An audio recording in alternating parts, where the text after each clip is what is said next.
Kapalaran ng Pisces ngayong araw ng April 9. Pisces. Sinasabi po dito na marami kang takot sa inyong kalooban.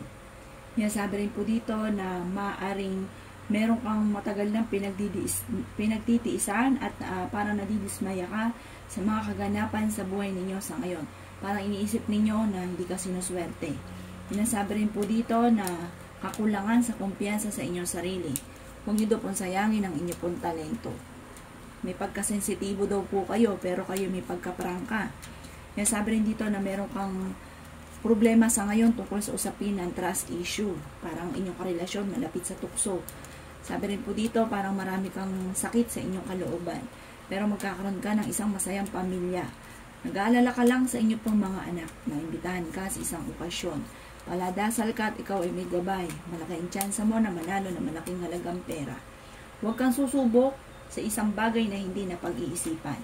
Meron kang matagal ng wini-wish na matutupad.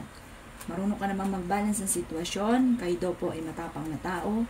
Kayo daw po ay fighter. Sinasabi rin po dito na nasusobrahan lang daw po yung tiwala sa sarili minsan, kaya parang nagiging mayabang. Sinasabi rin po dito na na-stress ka sa ngayon, hindi ka masaya sa ngayon, napapagod daw po kayo. Kumawala ka muna daw po sa sitwasyon ninyo sa ngayon at magpahinga. Pero sa kabila ng mga pagsubok, tagumpay ang dulot nito. Kumbaga, kung ikaw ngayon maraming mga pagsubok, nasa baba ka, jump ka pataas. Soon, parang ikaw'y nakatakdang maging matagumpay dahil kayo ay masipag. Maging aware ka lang sa mga tao nakakasalamuha dahil mabilis ka nakakainggitan ng inyong kapwa. Ang inyo pong lucky color ay color blue at ang lucky number po ninyo ay 20, 19, 4, 37, 39 at saka 20. Good luck po!